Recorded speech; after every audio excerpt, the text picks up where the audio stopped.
Welcome back to expert of education.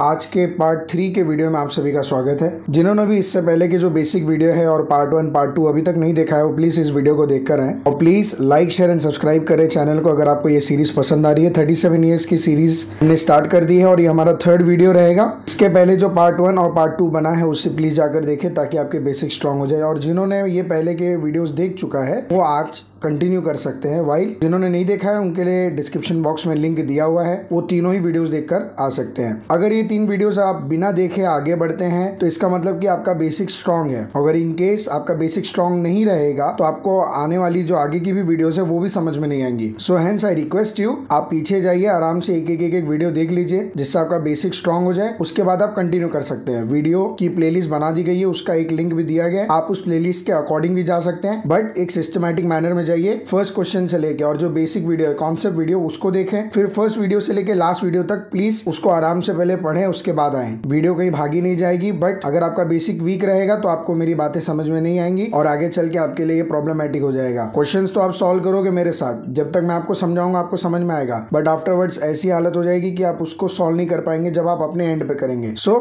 I would request you to please watch those previous videos while we are now going to start with the part 3। Let's start.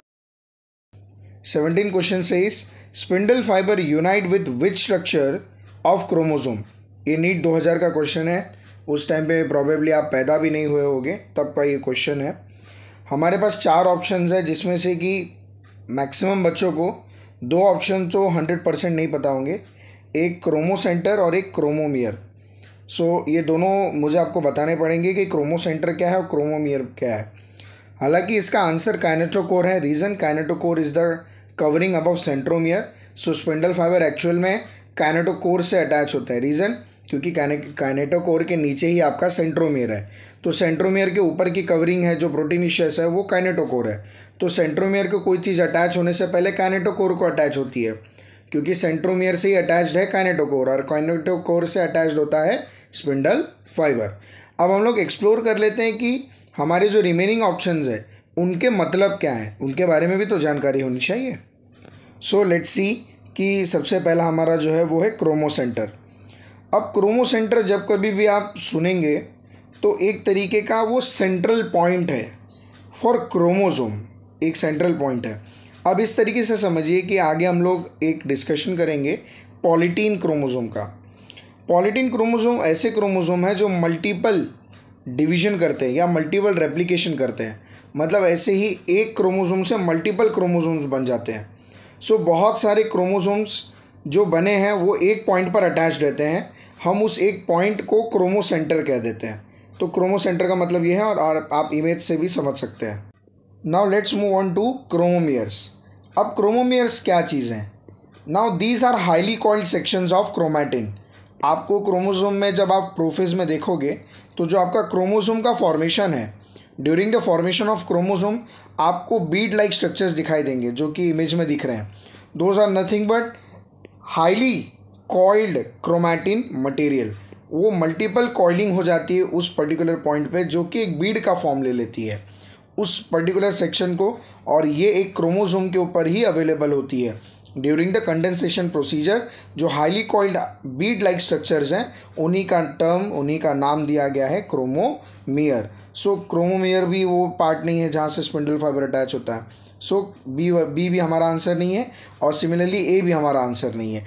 अब D देख लेते हैं कि centriole. ये पीछे भी हमने discuss कर रखा था कि आपके पास एक सेल ऑर्गेनल है जो सेल डिवीजन के टाइम पे बहुत ही इंपॉर्टेंट रोल प्ले करता है in the formation of spindle fibre. So spindle fibre बनाने का काम मिला हुआ है सेंट्रोजोम को। सेंट्रोजोम एक पर सेल होता है, मतलब एक सेल में एक सेंट्रोजोम होता है और एक सेंट्रोजोम के अंदर होते हैं 2 सेंट्रियोल्स और ये दोनों सेंट्रियोल्स एक दूसरे से 90 डिग्रीज पर अलाइंड रहती हैं। सो सेंट्रियोल्स भी हमारा ऑप्शन नहीं है। रीज़न, क्योंकि सेंट्रियोल से ही स्पिंडल फाइबर निकलेगा, तो जहाँ से जो चीज़ निकल रही है वहीं पे दोबारा कैसे अटैच हो जाएगी। सो लास्ट हमारे पास ऑप्शन है kinetochore. So finally kinetochore is the covering above the centromere. तो वो आप डायग्राम में देख सकते हैं। अब हमारा आंसर हो जाता है C. Next question, in which stage of cell cycle DNA replication occurs. ये नीट 2000 का क्वेश्चन है और ये डायरेक्ट क्वेश्चन है। डायरेक्ट आपको थियरी से इसको उठाकर इधर यहाँ पर लगा देना है। आपका जो करेक्ट आंसर होगा वो बी होगा, सिंथेसिस फेज, जिसमें कि डीएनए रेप्लिकेशन होता है। Our answer is B. Now let's move on to the next question, 19th question. इस क्वेश्चन में the question says amount of cellular DNA increases during, ये नीट 1999 का क्वेश्चन है। इसमें आपसे पूछा जा रहा है कि डीएनए कौन से पर्टिकुलर इन 4 ऑप्शन में से किस में डीएनए का इंक्रीमेंट होगा। सो सबसे पहले हम लोग देखेंगे ए, साइटोकाइनेसिस। साइटोकाइनेसिस में जो आपका डीएनए है वो हाफ हो जाएगा। रीज़न, साइटोकाइनेसिस में डिवीजन ऑफ प्लाज्मा होगा, साथ ही साथ उसके पहले आपका न्यूक्लियर डिवीजन हो गया रहेगा। सो इवेंचुअली वो आपका जो डीएनए मटेरियल है, जो डीएनए का अमाउंट है वो रिड्यूस होने वाला है। तो पहला हमारा ऑप्शन नहीं है। सेकेंड है फर्टिलाइजेशन। येस, फर्टिलाइजेशन आपका डीएनए मटेरियल डबल अप कर देता है। रीज़न, मेल गैमेट आएगा, फीमेल गैमेट आएगा, दोनों आपस में फ्यूज़ होंगे, फर्टिलाइज होंगे, 23 मिलकर 46 इंक्रीमेंट इन डीएनए मटेरियल होगा। सो ये एक आंसर हो सकता है।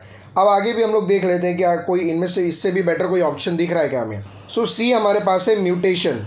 म्यूटेशन के टाइम पे डीएनए इंक्रीमेंट और डिक्रीज दोनों हो सकता है, बट हम इस ऑप्शन को प्रेफर इसलिए नहीं करेंगे क्योंकि अमाउंट ऑफ सेलुलर डीएनए जो इंक्रीज होगा ड्यूरिंग म्यूटेशन वो नेग्लिजिबल होता है।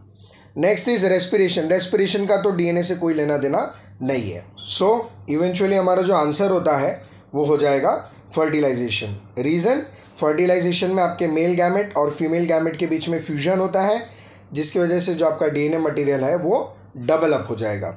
Is that clear? Is everything clear? Please अगर क्लियर है तो कमेंट में लिखिएगा, अगर नहीं क्लियर है तो भी आप लिख दीजिएगा कि किस पर्टिकुलर पार्ट में आपको डाउट है, so that I could solve it personally at your level और एट दी वीडियो लेवल। जिस तरीके से भी मैं आपको कमेंट में या फिर वीडियो के फॉर्मेट में, जिस भी फॉर्मेट में मैं आपको बता सकूंगा। Now let's move on to the next question, 20th question. In S phase DNA is replicated in a medium containing radioactive thymidine. Radioactivity will be observed in, ये NEET 1998 का question है। Question क्या बोल रहा है कि आपका DNA का रेप्लिकेशन कराया जा रहा है बट एक रेडियो एक्टिव थायमिडीन के मीडियम में। इसका मतलब जहाँ पर भी थायमीन के बेसिस लगेंगे वहाँ पे आपको ये रेडियो एक्टिविटी दिखाई देने वाली है। इसका मतलब थ्रू आउट द डीएनए आपको ये रेडियो एक्टिविटी दिखने वाली है। अब आपके ऑप्शंस क्या क्या दिए उससे देख लेते हैं। यूक्रोमैटिन, हेड्रोक्रोमैटिन। अब पहली चीज़, बहुत सारे बच्चों को ये नहीं पता होगा कि यूक्रोमैटिन क्या है और हेड्रोक्रोमैटिन क्या है। सो यूक्रोमैटिन वो रीजन है डीएनए का जो बहुत ही लेस बाइंडेड है। लेस यानी कि बहुत ज़्यादा टाइटली बाइंडेड या कंडेंस्ड नहीं है। बट हेट्रोक्रोमैटिन वो रीजन है जहाँ पे डीएनए की जो बाइंडिंग है बहुत ही स्ट्रॉन्ग और टाइटली की गई है। ये फ़र्क है दोनों के बीच में। आइए इसको इमेज से भी एक बार हम लोग समझते हैं। नाउ फ्रॉम दिस डायग्राम आप एक चीज़ तो मेकआउट कर सकते हो कि लेफ्ट हैंड साइड और राइट हैंड साइड में फ़र्क दिखिए। लेफ्ट हैंड साइड में जो आपको बाइंडिंग दिख रही है, जो कंडेंसेशन हुआ है वो बहुत ही लूज हुआ है। रीज़न, आपको एक न्यूक्लियोसोम और दूसरे न्यूक्लियोसोम जो ब्लू कलर के बॉल्स बने हुए हैं ना, ये आपके न्यूक्लियोसोम है। जो न्यूक्लियोसोम आपका हिस्टोन प्रोटीन से बनता है। याद है आपने न्यूक्लियोसोम पढ़ा होगा, H1 protein, H2A, H2B, H3, H4, ये सारे हिस्टोन प्रोटीन्स हैं आपके।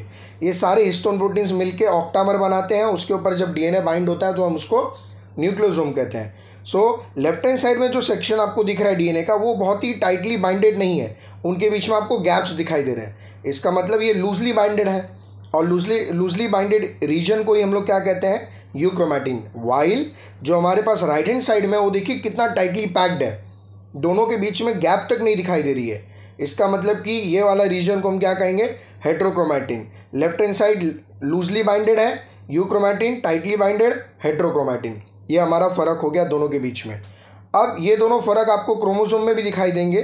तो नेक्स्ट मैं आपको जो इमेज दिखाऊंगा वो है क्रोमोसोम की। Let's see what happens in this particular section of the chromosome. Now let's see for this particular section, even in your 12th board exams you will have this question that differentiate between heterochromatin and euchromatin. Now reason for this is, ये बहुत important part है आपका। आपने अगर 12th में molecular basis of inheritance पढ़ा है तो वहाँ पे आपको समझ में आएगा कि आपको हेट्रोक्रोमैटिन और यूक्रोमैटिन के बारे में पूछा जाता है और उसके बीच में डिस्टिंग्विश देना है। तो सबसे इंपॉर्टेंट चीज़ होनी चाहिए कि इन दोनों के बीच में पता होना चाहिए व्हाट इज़ द डिफरेंस और ये है क्या। क्रोमोसोम में भी आपको ये विजिबल होंगे। क्रोमोसोम में जो सेंट्रोमियर के पास में ऑरेंज सेक्शन दिख रहा है आप लोगों को, ऊपर भी और नीचे भी, और एक एंड में आपको दिखाई देगा telomere, end of the chromosome, जिसको हम टीलोमियर्स कहते हैं। वहाँ पर भी आपको ऑरेंज कलर में यहाँ पे डायग्राम में शो किया है। इसका मतलब क्या कि ये वाले सेक्शन जो है वो टाइटली बाइंडेड है, उनका जो डीएनए है वो स्ट्रांगली बाइंडेड है, हाई लेवल ऑफ कंडेंसेशन हुआ है। वाइल जो अलग वायलेट कलर में आपको दिख रहा है वो आपका सेक्शन क्या है, यूक्रोमैटिन, जिसमें इतनी टाइट बाइंडिंग नहीं हुई है। सो दोनों के बीच में आपको फ़र्क पता होना चाहिए। खासकर यूक्रोमैटिन ट्रांसक्रिप्शनली एक्टिव रहता है और हेट्रोक्रोमैटिन ट्रांसक्रिप्शनली नॉन एक्टिव होता है, ये चीज़ आपको मालूम होनी चाहिए। और क्योंकि यहाँ पे आपका जो क्रोमैटिन मटेरियल है वो दोनों में प्रेजेंट है, जो आपका डीएनए है वो हेट्रोक्रोमैटिन में भी रहेगा और यूक्रोमैटिन में भी रहेगा, तो जो सी ऑप्शन है हमारा ये सबसे एप्लीकेबल है, both A and B. While जो लास्ट ऑप्शन है न्यूक्लियोलस, न्यूक्लियोलस आता है न्यूक्लियस के अंदर और ये डीएनए का पार्ट नहीं है, ये डिफरेंट एक सेल ऑर्गेनल है, cell within cell, cell organelle within a cell organelle वाला सिस्टम है। सो न्यूक्लियोलस में किसी भी तरीके का जेनेटिक मटेरियल एंटर नहीं होता है, तो वहाँ पर हम लोग इस पर्टिकुलर चीज़ के लिए बात नहीं करेंगे। सो डी हमारा ऑप्शन जो है वो एलिमिनेट हो जाता है। सो हमारे पास ऑप्शन बचा है सिर्फ 3 ए बी सी, जिसमें से हम लोग ये मेक आउट कर सकते हैं कि डीएनए यूक्रोमैटिन में भी है और डीएनए हेट्रोक्रोमैटिन में भी है। और डीएनए है तो उसके पास थाइमिन होगा, और थाइमिन कैसा है, रेडियो एक्टिव। इसका मतलब रेडियो एक्टिविटी आपको दोनों में दिखने वाली है, यूक्रोमैटिन वाले रीजन में भी और हेट्रोक्रोमैटिन वाले रीजन में। So the answer is C. I hope आपको अभी तक समझ में आ रहा होगा कि हम लोग किस तरीके से क्या अप्रोच रखना चाहिए। Let's move on to the next question. Which typical stage is known for DNA replication 1996 का।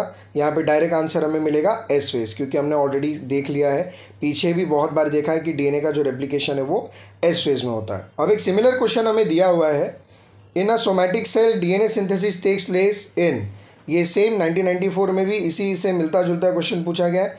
यहाँ पर भी हमारा जो डायरेक्ट आंसर आएगा वो आएगा एस फेज। ये तो डायरेक्ट थियरी वाले क्वेश्चन थे जिसमें कि क्वेश्चन आएंगे और आप डायरेक्ट उसको याद करके लिख सकते हैं। So the answer is C. बच्चों अगर आपको आंसर्स नहीं आ रहे हैं इसका मतलब है कि आपने सेल साइकिल अच्छे से पढ़ा ही नहीं है, इसलिए प्लीज़ मैंने डिस्क्रिप्शन बॉक्स में पहले के भी क्वेश्चंस और पहले के भी जो कॉन्सेप्ट्स हैं उनको पढ़ाया हुआ है, उसे जाकर ज़रूर देखें ताकि आपका बेसिक्स स्ट्रांग हो जाए। क्योंकि अभी भी आपको अगर नहीं समझ में आ रहा है इसका मतलब you are very weak in your basics, क्योंकि सारे क्वेश्चंस बहुत ही बेसिक लेवल के हैं, कॉम्प्लेक्स तो आए ही नहीं। एक आध कोई कॉम्प्लेक्स आए थे जिससे मैंने एक्सप्लेन किया है, अदरवाइज बहुत बेसिक क्वेश्चन है। Let's move on to the next question 23rd। Which one of the following never occurs during mitotic cell division. Mitotic cell division मतलब माइटोसिस के समय में ऐसा कौन सा इन चारों ऑप्शन में से है जो कि कभी होता ही नहीं है। सो इसका पहले हम लोग 1 बाय 1 ऑप्शन वाइज जाने वाले हैं। फर्स्ट ऑप्शन देखेंगे A, coiling and condensation of chromatids. Yes, coiling भी होगा, कंडेंसेशन भी होता है क्रोमैटिड्स का। अब क्रोमैटिन मटेरियल कंडेंस होकर क्या बनाएगा, क्रोमोसोम, तो ये तो चीज़ हो रही है। सेकेंड है spindle fibres attach to kinetochores of chromosomes, ये भी होता है। आपके जो स्पिंडल फाइबर सेंट्रियोल से निकलेंगे वो आकर काइनेटोकोर से अटैच होंगे। सो बी वाला ऑप्शन भी होता है। सी में आते हैं, movement of centrioles towards opposite poles. Yes, centrioles अपने जब रेप्लिकेट कर जाएंगे एस फेज के बाद, जब उनका रेप्लिकेशन खत्म होगा तो उनका मूवमेंट स्टार्ट हो जाएगा और वो पेरीफेरी से होते हुए अपोजिट पोल्स पे चले जाएंगे। सो सी भी होता है। लास्ट आता है D option, pairing of homologous chromosome. Yes, यही एक ऐसा पॉइंट है जो आपके माइटोसिस में नहीं होता। It is very unique to meiosis जिसमें साइनेप्सिस होता है। पेयरिंग ऑफ होमोलोगस क्रोमोसोम ये कौन से फेज में होगा, आपके जाइगोटिन फेज में होता है। सो अभी फ़िलहाल हमारे पास जो ऑप्शन निकल कर आता है वो है डी, जो कि माइटोसिस में कभी भी नहीं होता। सो ये चीज़ आपको पता होगी। अब ये कैसे पता होगी, जब आपने माइटोसिस और मियोसिस पढ़ा होगा। अगर आपने नहीं पढ़ा है तो फिर आपको मेरी बात समझ में नहीं आएगी। सो इसलिए मैं बोल रहा हूँ, अगर अभी भी आपको कन्फ्यूजन है, अगर कन्फ्यूजन नहीं है then it is well and good, आप आगे करते जाओ। बट कन्फ्यूजन के साथ आगे बढ़ते जाओगे, आपके लिए और मल्टीपल कन्फ्यूजन आगे रखे हुए हैं। सो कन्फ्यूजन को कंटिन्यू मत करो, उसको वहीं पे ब्रेक करो, पीछे जाओ, अच्छे से कॉन्सेप्ट पढ़ो, फिर रिटर्न आओ। कहीं कोई वीडियो भागा नहीं जा रहा है। बट बिना बेसिक्स के, बिना अंडरस्टैंडिंग के आप क्वेश्चन सॉल्व कर रहे हो, it is waste of time. So 23rd का हमारा आंसर आ जाता है D. Now let's move on to the next question. 24th question is, in a mitotic cell the correct sequence of phases is. A NEET 2020 का question है। हमें एक accurate right correct phasing देनी है, तो 1 बाय 1 देखते हैं। A is G1 S G2 M, क्या एक करेक्ट फेज है? यस, पहले G1 फेज आता है, फिर S फेज आता है, फिर G2 आता है, फिर M आता है। बाकी ऑप्शन देख लेते हैं। M G1 G2 S wrong, mitotic phase पहले नहीं आएगा G1 के। C G1 G2 के बीच में ऐसा आना चाहिए, wrong. D S G1 G2 wrong, synthesis phase पहले नहीं आएगा, सिंथेसिस फेज आएगा G1 के बाद, सबसे पहले आएगा G1 then S then G2 then M। So the correct option here is 24 का A। Yes, we are now moving to the 25th question. Select the incorrect statement with reference to mitosis. NEET 2022 का question है ये। हम लोग एक एक options को read करेंगे और उसके बाद पता करेंगे कि इनमें से कौन सा ऑप्शन इनकरेक्ट होगा। पहला ऑप्शन है splitting of centromere occurs eight anaphase. Yes, anaphase में आपके जो सिस्टर क्रोमैटिड्स है वो सेपरेट होते हैं, तो ड्यूरिंग द सेपरेशन उनके जो सेंट्रोमियर है वो भी सेट अपार्ट हो जाते हैं। So first option is correct. Next is all the chromosomes lie at the equator at metaphase. Yes, characteristic feature of metaphase is alignment of all the chromosomes on the equatorial plane of the cell. So ये भी incorrect option नहीं है, ये भी एक correct option है। C option is spindle fibers attached to centromere of chromosomes. अब बच्चे क्या करेंगे, कई बार इसको correct mark कर देते हैं क्योंकि बचपन से पढ़ रहे हैं कि सेंट्रोमियर से अटैच होता है, सेंट्रोमियर से अटैच होता है। बट मैंने अभी जस्ट पीछे आपको समझाया है कि आपके सेंट्रोमियर के ऊपर एक कवरिंग है जिसको हम कहते हैं काइनेटोकोर। सो जब कभी भी अगर सपोज कोई आपको गिफ्ट दे रहा है तो गिफ्ट देते ही आपके हाथ में गिफ्ट आने से पहले उसके ऊपर एक रैपर होता है। सो आपके हाथ के इमीडिएट कांटेक्ट में वो रैपर होता है, गिफ्ट रैप, ना कि वो गिफ्ट, क्योंकि गिफ्ट कहाँ है, उस रैप के अंदर। सिमिलर कंडीशन है कि सेंट्रोमियर से स्पिंडल फाइबर अटैच नहीं होता, स्पिंडल फाइबर अटैच होता है पहले काइनेटोकोर से, जो कि काइनेटोकोर आपका अटैच्ड है इन विथ सेंट्रोमियर। मतलब spindle fibre attach to kinetochore, kinetochore attach to centromere, ये केस है। सो हमारा जो सी ऑप्शन है ये एक तरीके से इनकरेक्ट है। Spindle fibres attach to kinetochores of chromosome and not the centromere. D option भी देख लेते हैं। Chromosomes decondense at telophase. Yes, telophase में डीकंडेंस होकर वापस क्रोमैटिन फाइबर के फॉर्म में आने लगते हैं, न्यूक्लियर मेम्ब्रेन रीअपियर होने लगता है, सेल ऑर्गेनेल्स फॉर्म होना स्टार्ट हो जाते हैं। सो ये ऑप्शन भी हमारा करेक्ट है। So out of A B C D which one is the incorrect statement? That is C, spindle fibres attach to centromere of chromosome.